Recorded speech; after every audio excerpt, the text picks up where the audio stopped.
Hi friends, welcome to Suji's life style with people attitude. ரொம்ப நாள் ஆச்சு இல்லையா, கொஞ்சம் பிரேக் எடுத்துட்டேன். கொஞ்சம் பர்சனல் ஒர்க்னால கொஞ்சம் பிரேக் எடுத்துட்டேன். நான் ஏற்கனவே சொன்ன மாதிரி நம்மளுடைய லைஃப் ஸ்டைலில் ஒவ்வொருத்தரும் நம்ம பிறந்ததுக்கப்புறம் நம்ம சந்திக்கிற ஒவ்வொரு நபரும் நம்மளை பார்க்குற ஒவ்வொரு நபர்களுடைய பார்வைகளுக்கு எண்ணங்களுக்கு தகுந்தபடி நம்மளுடைய வாழ்க்கையில் நிறைய மாற்றங்கள் நம்ம சந்திக்கலாம் அப்படின்னு சொல்லியிருந்தேன் இல்லையா. அதுக்கு உதாரணம் தான் இப்போ நம்ம எப்படி நம்ம உடம்புல பிறக்கும் போதே எல்லாருமே ஏதோ ஒரு அழகோடு தான் பிறந்திருப்பாங்க. ஆனால் நீங்கள் ஒரு குழந்தைய பிறந்ததுக்கப்புறம் அந்த குழந்தை கல்யாணம் ஆகியிருந்தாலும் சரி, 40 வயசு ஆகியிருந்தாலும் சரி, அந்த வீட்டை நம்ம இப்போ ஒரு குடும்பம்னு ஏன் சொல்கிறோம் அப்படின்னா, அந்த குடும்பம் ஒரு கதம்பம் மாதிரி எல்லாம் சேர்ந்த கலவை தான். அப்போ அந்த குடும்பத்தில் இருக்கிற ஒவ்வொரு நபரும் மற்றவங்களுடைய இன்ப துன்பங்கள் எல்லாம் நீங்கள் கவனிக்க பழகணும். இதை நான் ஏன் சொல்கிறேன் அப்படின்னா, நிறைய பேர் இன்றைக்கி போயிட்டுருக்கிற இந்த விரைவான, அதாவது ஸ்பீட் லைஃப்னு சொல்லலாம். இந்த லைஃப் ஸ்டைலில் பார்த்திங்கன்னா, எந்திரிக்கிறோம், சாப்பிட்றோம், போகிறோம், அப்படி இருக்காதீங்க. உங்கள் வீட்டில் இருக்க யாரோ ஒருத்தர் படுத்துக்கிட்டே இருக்கிறாங்க, நீங்கள் அவங்களுடைய முகத்தை பாருங்கள். நீங்கள் பார்த்துட்டு இருந்த முகத்துக்கும் அந்த முகத்தில் ரொம்ப கருப்பாக, ரொம்ப அவங்க முகம் சுற்றியும் கருப்பாக இருக்குது, அவங்க வயிறு ரொம்ப பெருசாக இருக்குது, அந்த மாதிரியெல்லாம் நீங்கள் கவனிச்சிங்கன்னா, அட்லீஸ்ட் முகத்தை மட்டுமே பாருங்கள். அவங்க முகத்தில் ஒரு வினோதமான ஒரு கலை இருக்காது. அந்த கலை போச்சு அப்படின்னா, ஒன்று அவங்க உடல் நலத்தில் குறைவு இருக்கணும், இல்லைன்னா நம்ம நம்பினாலும் நம்பலைனாலும் ஒரு இதை நீங்கள் ஒரு சந்தேகத்தின் பார்வையிலையாவது இதை செஞ்சு பாருங்கள். முழுமையாக இருக்காது அப்படின்னு நம்பாதீங்க.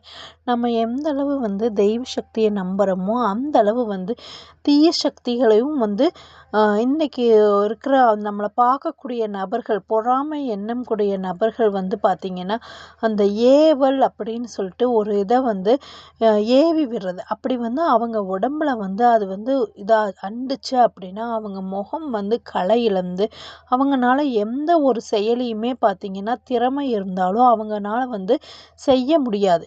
இதை நான் ஏன் சொல்கிறேன் அப்படின்னா, அவங்களால இதை சரி பண்ண முடியாது. அப்போ வீட்டில் இருக்க பெரியவங்க, பெற்றோர்கள், நீங்கள் தான் அவங்கள என்ன பண்ணணும்னா, அந்த மாதிரி முகம் ரொம்ப கருப்பாக இருக்குது, அவங்க படுத்துக்கிட்டே இருக்கிறாங்க, அவங்களுடைய முகம் பொலிவிழந்திருக்குது அப்படின்னா, தயவு செஞ்சு அவங்கள நல்லா உக்கிரமான கோயில்களுக்கு கூட்டிகிட்டு போங்க.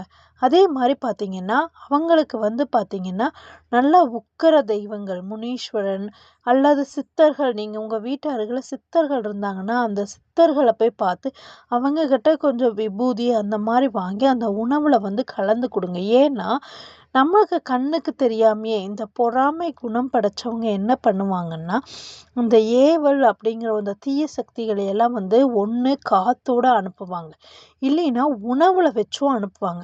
அப்படி அந்த உணவில் வச்சு அனுப்புனாங்க அப்படின்னா, அவங்க இந்த வயிற்று வலியால் ரொம்ப கஷ்டப்படுவாங்க. அவங்களால எந்த ஒரு செயலையுமே செய்ய முடியாமல் ரொம்ப கஷ்டப்படுவாங்க. அப்போ நீங்கள் அவங்களுக்கு என்ன பண்ணணும்னா, எலுமிச்சை இருக்குது இல்லையா, அந்த எலுமிச்சை உக்கர தெய்வங்கள் காளி, துர்க்கை, கருப்பன், இல்லை சித்தர்கள், இந்த மாதிரி ஏதோ ஒரு இதை நீங்கள் உக்கர தெய்வங்களை கும்பிட்டு அந்த உக்கர தெய்வத்தில் சூளத்தில் அந்த எலுமிச்சையை குத்தி கொண்டு அந்த எலுமிச்சையை ஜூஸாவோ அல்லது சாப்பாட்டுலேயோ பிணைஞ்சு கொடுங்க. ஒரு 4-5 வாரம் இந்த மாதிரி நீங்கள் செஞ்சீங்கன்னா தான் அவங்களால பார்த்திங்கன்னா ஒரு நார்மல் இதுக்கு வர முடியும். ஸோ இதெல்லாம் ஏன்னா அப்போல்லாம் சொல்கிறதுக்கு ஆள் இல்லை. ஸோ இதைய நம்ம இப்போ எத்தனையோ பேர் கஷ்டப்பட்டுட்ருக்குறாங்க. அது தெரியாமல் நம்ம என்னன்னு இப்போ சில இதை தான் நம்ம டாக்டர்கிட்ட போய் குணப்படுத்த முடியும். சில இது பார்த்திங்கன்னா அவங்க அதே மாதிரி அவங்க பார்த்திங்கன்னா ரொம்ப கோவப்படுவாங்க. முகமெல்லாம் பார்த்திங்கன்னா கருப்பு கருப்பு கலரில் இருக்கும்.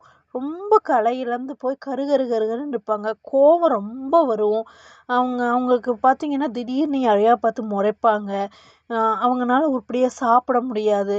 வீட்டில் வந்து நார்மலாக எல்லாத்து கூடயும் சிரித்து பேச மாட்டாங்க, தனிமையில் இருப்பாங்க. இந்த மாதிரி இருந்தாங்கன்னா நீங்கள் தயவு செஞ்சு இந்த மாதிரி வந்து பண்ணுங்கள். உக்கர தெய்வங்கள்கிட்ட கூட்டிகிட்டு போய் அந்த தீர்த்தத்தையும் துண்ணூரையும் இது பண்ணி அந்த எலுமிச்சையை சூளத்தில் குத்தி கொண்டு வந்து அந்த எலுமிச்சையை அவங்களுக்கு சாதத்துலேயோ இதுலேயோ போட்டு கொடுங்க. சரிங்களா? Thank you friends.